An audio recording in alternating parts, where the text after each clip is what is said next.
السلام عليكم ورحمة الله وبركاته.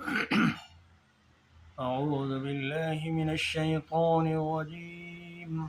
بسم الله الرحمن الرحيم. وما ينظر هؤلاء إلا صيحة واحدة ما لها من فواق. فقالوا ربنا عجل لنا قطنا قبل يوم الحساب. اصبر على ما يقولون واذكر عبدنا داود ذا الأيد إنه أواب.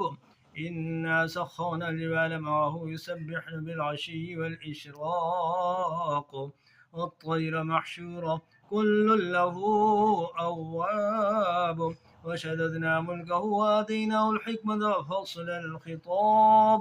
وهل أتاك نبأ الخصم إذ تسوروا المحراب إذ دخلوا على داود ففزع منهم قالوا لا تخف خصمان بغى بعضنا على بعض فاحكم بيننا بالحق ولا تشطط واهدنا إلى سواء الصراط.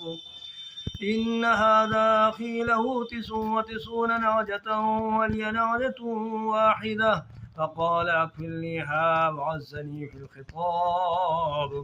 قال لقد ظلمك بسؤال نعجتك إلى نعاجه وإن كثيرا من الخلطاء ليبغي بعضهم على بعض إلا الذين آمنوا وعملوا الصالحات وقليل ما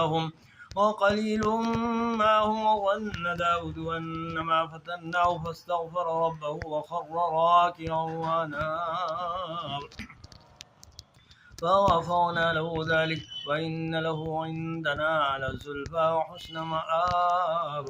يا داود إنا جعلناك خليفة في الأرض فاحكم بين الناس بالحق ولا تتبع الهوى فيضلك عن سبيل الله.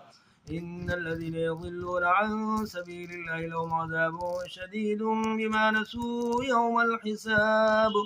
وما خلقنا السماء والأرض وما بينهما باطلا ذلك ظن الذين كفروا فويل للذين كفروا من النار. أم نجعل الذين آمنوا وعملوا الصالحات كالمفسدين في الأرض أم نجعل المتقين كالفجار. كتاب أنزلناه إليك مبارك ليدبروا آياته وليتذكر أولو الألباب. ووهبنا لداود سليمان نعم العبد إنه أواب. إذ عرض عليه بالعشي الصافنات الجياد فقال إني أحببت حب الخير عن ذكر ربي حتى تباغت الحجاب.